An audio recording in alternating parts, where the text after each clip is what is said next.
doing some of the more technical jobs can actually keep you in business for the rest of your life. And there's such a vast area that you can work in film and television. The delivery mechanism that we're concentrating on now is out of classroom into practical go work environment. In the room, 52 Jokers Wild. All right, it's if we don't want to put a time on it, which we won't, but we will by the fact we're actually starting, it's 2021. It's the beginning of the end of the beginning. And this time of year, everybody, or just before this time of the year, at the end of last year, you're meant to be coming up with your goals and your objectives and your plans for next year, which is now this year. So, I mean, it's a new beginning. To have you achieved what you wanted to achieve last year? And now you're saying, what would I like to do different this year? Lose some weight, make some money, make friends and influence people, conquer the world, this galaxy, maybe a couple of other baby universes. It's starting out going, everybody starts off positive, and it's usually how quick into the beginning of January does everybody already miss the benchmarks or the milestones and revert back to not exercising every morning, or started off with plenty of steam ahead to do all these jobs, and we've got a list as long as our arm, and we're going, we need 10 people to help us do all this work, and this is our goals for 2021, and we need to have done them before they're even done in order to be able to do the next thing. And we're getting very excited, but at the same time, it's a lot of pressure, a lot of stress, a lot of goals. When you translate them into, whether to be objectives or otherwise, is what is the plan of activities and tasks, in what order to meet your milestones or your benchmarks or your goal. What are you doing? When are you doing it?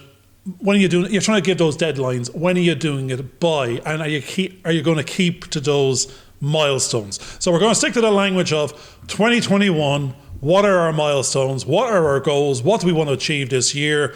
And by when, with who, and not necessarily for the how much, but we're starting off with a positive attitude for a workload ahead. Yes, I totally agree. We need to lose a few pounds weight-wise, but I'd like to gain a few pounds financially this year compared to last year. But I think also one of the things, it has been an interesting year in that we've been mainly in lockdown doing what we're currently doing at the moment. I'm just going to adjust my earpiece because I can't hear myself talk properly. We've been mainly in lockdown, but we've still carried on ploughing ahead, which has been really good. We've been able to talk to people. We've revigorated the schedule that we had for the courses that we've been developing, the module specifications, and so. But we had our focus, which is quite interesting. We knew what we wanted to do based on the conversations that we'd been having with other people. But then we got slightly distracted, because what you tend to do is you tend to listen to what the industry wants and what certain influencers are actually saying. And one of the things that we began to realize is maybe we need to just twist the course just slightly to make it marry in with what seemed to be what was being said by certain influencers to drive the industry forward. But then as we investigated further, we suddenly discovered, no, they've gone the wrong way. They've gone off track. We're on track with what we're talking about, because the demand in the industry is not really for producers, writers and directors, because everybody's a producer, writer and director, and those jobs are all filled up. What you really need are the trainees, the runners who make sure they run backwards and forwards with all the relevant bits and pieces that you need to get the production going. The production managers, the cinematographers or the assistant cinematographers, or the clapperboard. We use a clapperboard at the beginning because that synchronizes our sound with pictures. It's a crucial job. You also need things like, and this is where it gets really weird, continuity. People using their mobile phones or a camera, more specifically, because quite often mobile phones are banned on set because if they go off, they can cause all kinds of sound problems, obviously.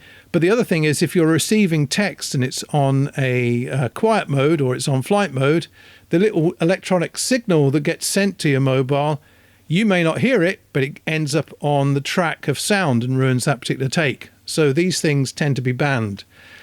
But what you could do is use an ordinary camera to do continuity and the likes of. So we're, again, keeping focused. We began to realize that the task at hand was not so much producing something, writing something, directing something. It was really to get an avenue for youngsters who are interested in film industry, or people at our age, to find a way to get into the industry that could be sustainable. And to be honest, being a writer, producer, director is not sustainable. But doing some of the more technical jobs can actually keep you in business for the rest of your life. And there's such a vast area that you can work in film and television, that's important. The side jobs, the little things you're doing on the side, the pet projects that may or may not take off, that could take you 20 years to actually get established, they're the things you do in your part-time, in your spare time rather, just to keep you going. The main focus for you is to work on developing your skills, working with other people, seeing how they do their jobs, refining things a little bit, test things out, and really start to establish the craft, because it is an industry. It's not a one-off thing. It's something that you keep on working and working and working, practice, practice, practice. And if you're not getting the opportunity to be there on set where the action is happening, you won't understand what the processes are, and you won't be able to fit into that society, that ecosystem that is a film in production. Now, there's an interesting dynamic going on there. Because of where you came from in your past as a lecturer, you're talking to the student, you're talking to maybe our customer of student, and saying, this is your future career path, whether it be entering the industry to get a qualification to get a qualification in education in the hybrid of the film industry, education industry sector. Now, we were talking a little bit earlier this morning about, if we listen to the marketplace, who is our customer? We've got two types of customer. One was the industry itself. And what the industry was saying is they're willing to pay for capacity. For they want a volume of trained individuals ready to go to do a work volume at a price for their production when they're in this country. Now, these are these Section 481 tax break production companies.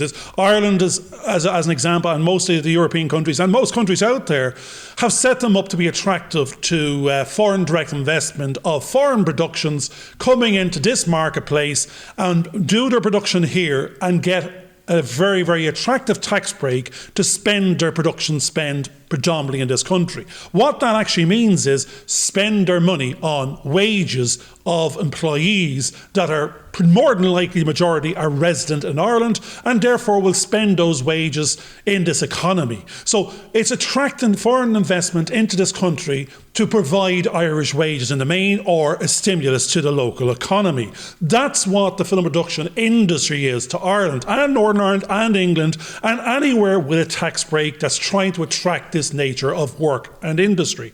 Turns out in the last couple of years before the pandemic, this industry was going into overdrive in terms of the streamers. The streamers have big budgets, want to do big budget movies and productions and volume, and they want these big sheds, they want these big studios to put their green screens and blue screens and create their cityscapes or their landscapes in these sheds, for want of a better word. But they're studios. But what's in the studio is people. And what people are doing is producing this content capacity via their wages of time and resource. So, but what they have to deliver in there is a skill set at a price for a term. Working on a targeted production or ask of, this is what the content is from this foreign direct investment, this Disney, this Netflix, this Amazon, who want to make this movie or this documentary series. So we can't do we had some conversations with people out there, and we know there's capacity of these studios is going to nearly double in the next couple of years. The demand in this country for talent, work in terms of worker types and role types, it's going to be in the thousands. But they don't want students. They don't want interns. They want, because they're coming here to pay a bill that they want a tax break for, to buy quality for a timeline and get delivered what their ask is, not what your ask is. You're delivering in capacity. I am a cameraman. I'm giving you my camera hours. I am a sound man. I'm giving you my sound hours. What the story is what you tell me it is, not what I bring in. That's micro-production. That's your personal sort of game. That's, if you want to do it yourself. You get your investor, you find your finance, you take the risk. These guys aren't taking any risks. They're coming here for the best cost, for the best value, and the best quality capacity, which translates into skill set. So we're in the business of delivering skills and creating a skill set at a particular price. So we'll have our academy and we'll go, if you want to be a film student under these headings, we will have something for you. If you're a production coming into Ireland and you have to meet a compliance program of basically, you have to train somebody at a price to get your tax break, is effectively what it is. Let us take that pain away. Let's deliver at a price some great training to these type of individuals that you want to employ in the future or are currently employing now and willing to invest further in terms of continuing professional development hours or skills gap analysis, meeting the bit that's missing, filling in that gap and training up these individuals for their next go-to role or level of management or contribution. So we're not worried about a particular person in the industry. We're saying that's their journey, their role, how much learning and training and studying they're going to put in. This is what our game as a business is to basically provide solutions at an attractive price and the best quality we can deliver at that price to a market that's demanding it. And we have found that go-to space, and that's what the last couple of years is about. We need to now get our dancing shoes on and get out there and deliver that opportunity and that option to both these customer types. And that's what we're very excited about. But that translates into a hell of a lot of work. But we know what it is, and we know we got to start doing it as soon as possible. I think what is important is that those students that you mentioned before, that I'm looking at a student type. I'm also looking at people who have actually found that they've gone down one track in their life, and they've kind of box themselves into that particular area, but they don't realize that their skill sets, if they were slightly migrated into a different channel, could actually give them another lifeline into that industry that they've actually gone into. And I think that's the opportunity as well, is you're actually trying to learn, we're trying to get a language worked out that we can that allows those people in different areas of their life, in different stages of their career, to be able to access the language of the people that want them to work with them. And it's not about sort of having these aspirations to produce your own. If it is, it's something you do later on in life. I don't think we need to worry about that. We're not trying to explain that to everybody. See, this is the thing. It's not. It's just not a product list. I think that's what's. Yeah, but I think that's what's important to a lot of youngsters. They're being encouraged to think of themselves as writers, directors, and producers straight out of college. Those people should be thinking themselves of which track do I go in to build up my career, because it's a life. You spend 3 years in college or university, you're going to spend the next 40 years working.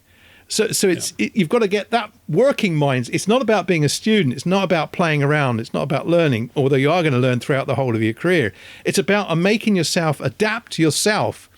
Now, I've got your title up here as Mr. Disruptor. What most people have to do is disrupt the idea that they think they are, and stop putting the parameters on themselves, but to try and work out where the opportunities are and how they can adapt to that new opportunity, and how can they embrace the language of that new opportunity so that they can actually move forward and keep on moving forward. No, you're actually being viable time and time again. That's interesting now, because our preamble again was talking about what was all last year about. the 52 episodes or 55 episodes. And what it was about was finding our language. Also finding our language for who we are. We're not everything to everybody. We keep on getting distracted by others. We're saying we can do that. We can have an offering under that heading. Oh, we can do that, me too. But then we're realizing we're gravitating to others and trying to compete with them in their space where they're the experts. We're going, that's their language, their universities, they have these courses, they're doing it for 100 years and they'll have to morph going forward, maybe do it slightly different going forward with the new environments, but they are already established with their brands of years of doing it, and they're going to grow and change themselves and maybe find a new language. They're trying to find our language, because we went off and searched and said, actually the language that the industry wants education to have, in our case, was more of a language of mentee or intern or apprentice, as opposed to student and classroom student. They don't want students. The industry does not want students. Now, admittedly, we are going to be students all of our lives. We should remain a student at heart and always continuously seek to grow. So therefore, we're students of life and we're students of business, and we'll always be a student with different levels of qualification. That's grand. Us as a business, the student we're not going to use the language student anymore. It's customer. These individuals are our customers. What we are selling or delivering to them in terms of solving problems and pain points is. And what we have adapted from the language is what these customers of ours will want is the best go-to training that money can buy, of a higher quality than the competition, delivered faster and more effective, that the industry, being their potential employer of the future, if they don't go self-employed, will find very, very attractive. We'll see them as having the testimonial of a portfolio of the right type of experience, not sitting in a class, not doing a case study that had no meaning, asked for by nobody, and doesn't have an end audience consuming necessarily that's willing to pay for it. This journey is about skills development, be it student or be CPD, if you're already a student of life and already have a job and you want to continually learn. So in both cases, you're a student if you're being educated, but the delivery mechanism that we're concentrating on now is out of classroom into practical go work environment. Be intern, be the apprentice, be in the real life environment, and be learning every single minute of the day from your surroundings and the individuals and your mentors and your peers and your team and your customers, if there's someone else there too. It's to be in this constant state of learning and immersion. So the language becomes, we intend to deliver fully immersed learning experiences in a go-do environment of a quality and standard that is equal, if not better, than other offerings. So student, we're not talking to students. You know who you are. You're our customer. You're our investor. We want to invest in you. We want to deliver to you. We want to solve your pains. We want to give you the best chance to be the best you as fast as possible, to get that earning for yourself and learn and get those roles and those positions that you're interested in. And therefore, this is now the language going forward. That's all the language is. No student, no little task, no activity, because it doesn't mean anything to any one individual. It's a language of, do you want to get the best in class? Do you want to be the innovator instead of the follower? Do you want to be the leader? Do you want to be the first to go do? Do you want to be immersed in it? Do you want to be surrounded by it? Do you want to be in the middle with your peers? And if so, let's go do. But don't worry, the language of student, we're all students and always will be. We no longer need to use it. What's really great about that is that I was thinking through a number of the processes that I would have got involved with, and how do you pick those skills up, and having the opportunity to ask questions in the industry as it is at the moment. It's working at such a rate that lots of heads of departments are being moved up. They're just getting their own feet under the table to try and work out what their role is and how to define their role within the job that they're currently doing, that when they suddenly find that they have somebody to mentor, they don't have time to mentor. They just need someone that knows their job, that can help back them up and get their job done more efficiently. What our model is going to do is going to provide the opportunity where it's still a real live production, but the pace has been slowed down sufficiently that you can ask the questions that are going on in your head. You don't need to feel bad about asking those questions, but you'll also be observing what other people are doing, and you'll be able to imitate and mimic and get a chance to practice, because you'll get to rotate on each of those roles and be helped through that process by the mentor that we're having, who comes from industry, talking the right kind of language that you need to know, so that when you do go out there on your first job, you understand what's being asked of you, and you can work efficiently and fast to keep pace of what's going on all around you. And I think that's interesting. We were talking to someone in industry that's worked in as a assistant director, as a location manager, and one of the things that he was saying is that the industry is working at like 16-hour days, and if you watch any kind of DVDs from the past with the supporting documentaries, you'll find that yes, for the last 20 odd years, that's the kind of rate of time that you're actually having to put into it. You're not necessarily working constantly for 16 hours. I think that's something that's quite interesting. You are in the editing suite quite often, but when you're actually on location, you're sitting around waiting for another activity to be put in place so that you can now follow on and do your part. And then as soon as that's done, you have to sit back and rest, which is why a lot of the actors and the talent are given their own little caravans to sit in when they're not needed. So they've got somewhere to rest, get them out the way so that they're not, interrupting what's going on. But also it's the etiquette that goes on set that becomes so important, because if you're not aware of it and you're interrupting through asking your questions at that stage, it can actually slow that process down and people can get irritated. But we're actually reversing that slightly so that we can give you the opportunity to come in, ask those questions, which are relevant questions, and see how that helps develop the production that you're actually working on, which is a live production. That's our intention. It's a live production. It's not just something that's a paper exercise just to do something. You'll get a chance to work on the material that you're edited. Now, I know I've done a number of courses in the past at a professional level where we got to shoot 35mm film.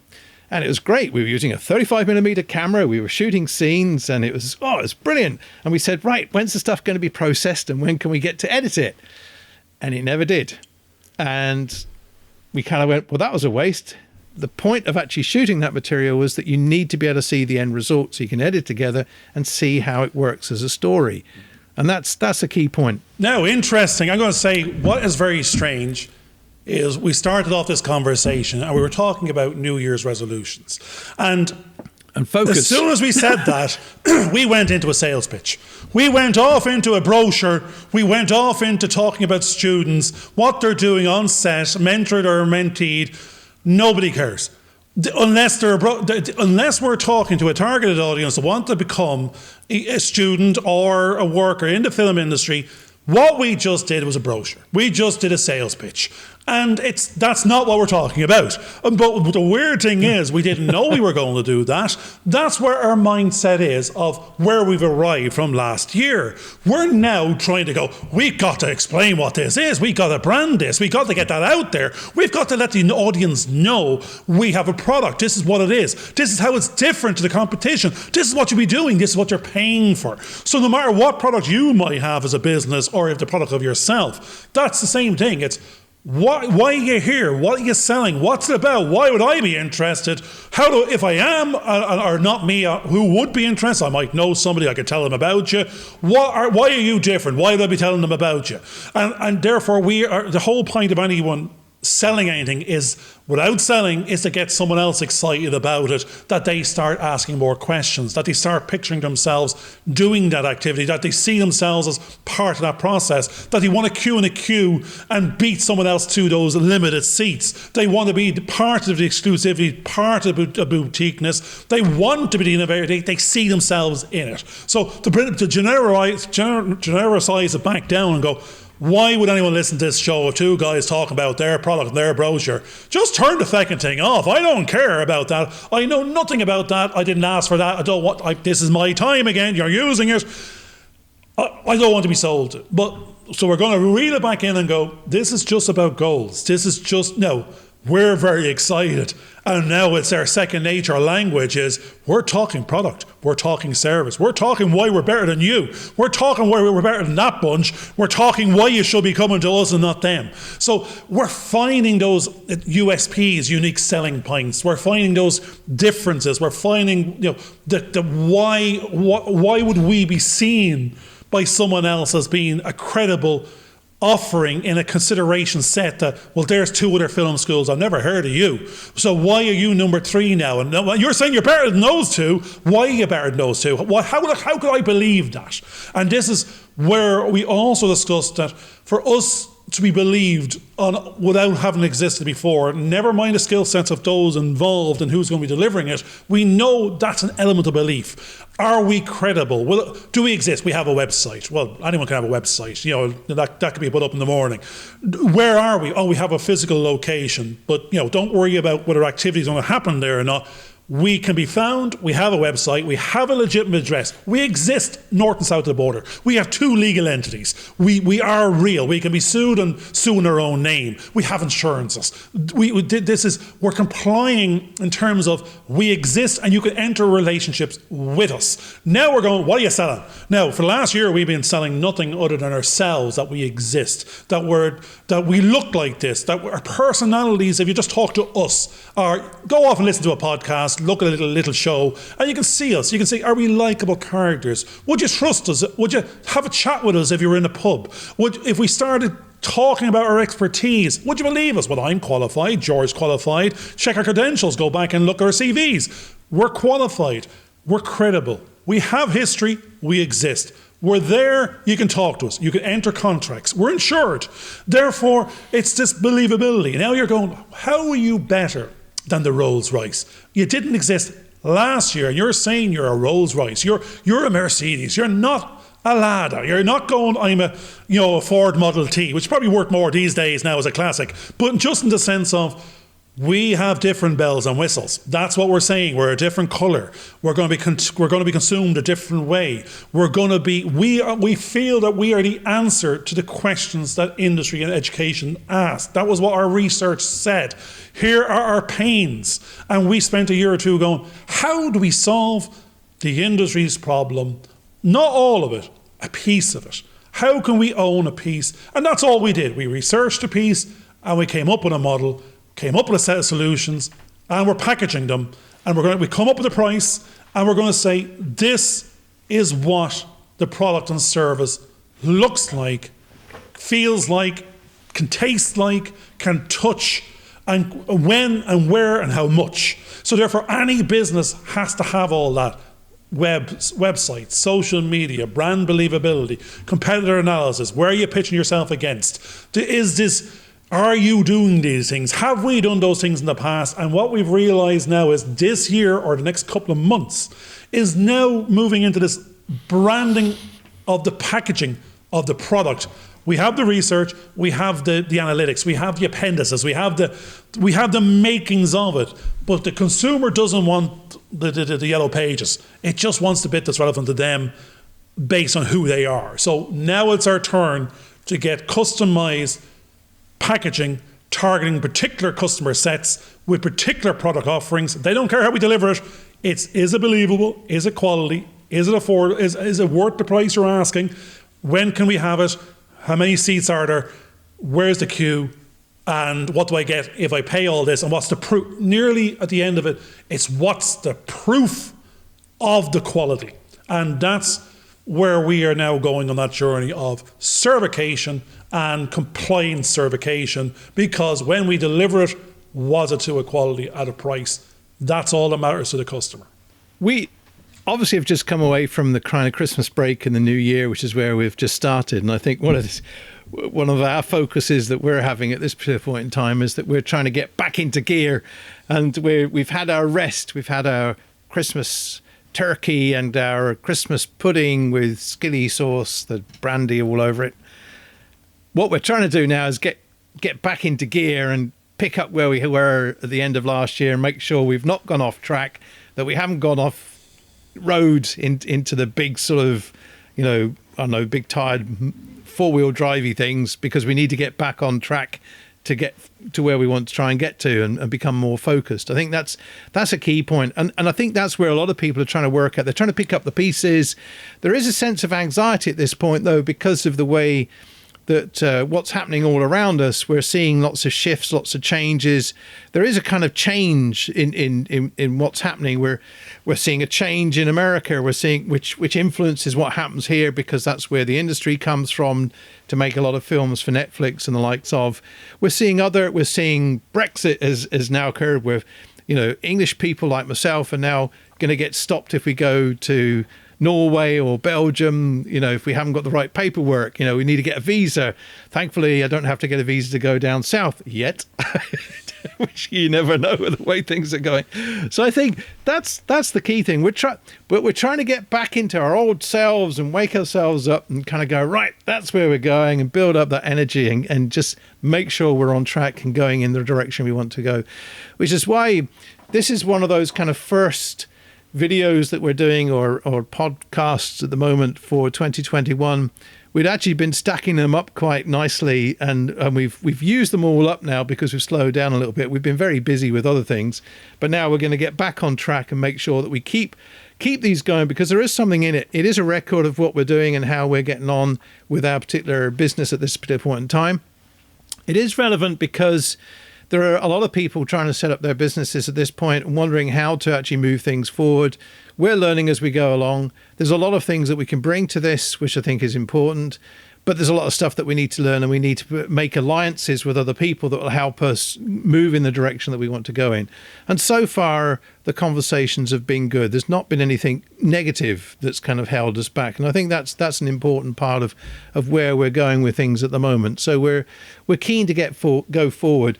We're looking forward to a couple of youngsters join us and bring their skills and experiences. They may not have had the years that we've had, but they've got something to offer and bring, and they can give us a different perspective to make us think a little bit differently, so that we're not just two old dogs that you can't change, and we can learn a few new tricks to move forward and keep relevant at this particular point in time. I think that's a key point. So we have reached the end of this little session where we were talking about focus, and I think it was us just trying to bring ourselves, get that energy level back to where we were and what is it we've got to do, where we've done a lot in the last 2 years. We've been hit by a pandemic in the middle of that, but we're still finding that what we were deciding to do, those goals that we set, are still relevant today as they ever were.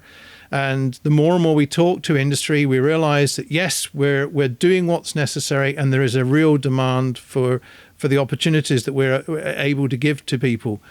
And I think that's important. So it's giving us a really positive way forward for this new year. And hopefully we'll all get vaccinated fairly soon in one form or fashion, and we'll be able to implement and put into practice the very things that we're doing. So for me, thanks very much for joining us, and I hope you'll come and join us in the next episode, which will be, from this point onwards, we're going to do them once a week, and that we're going to release them on a Friday, because we need more time to get the things going it's not that these are a distraction, but they do take time and effort that we need to put our energies into other areas to keep that focus, to make sure that we achieve the goals that we've actually set.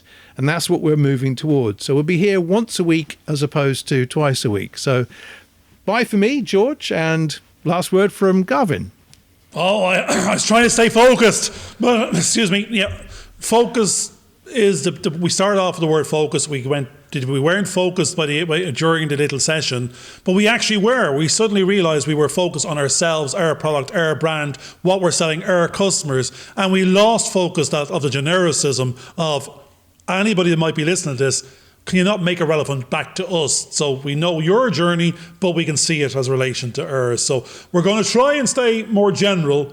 We can bring in a bit of entertainment, a little bit of film, and hopefully some guests are coming along the line quite soon. And we wanted that you stay and focus some time and energy in the week on maybe listening to our little ditties and little stories and maybe to our guests, and to take that little time out to understand we're a startup in lockdown, trying to break out, and that's what we're focusing on now, quite rigorously going forward. See you soon. Thanks a lot. Bye for now, and Happy New Year. Hope you enjoyed this video. Please subscribe and click on the bell for notifications.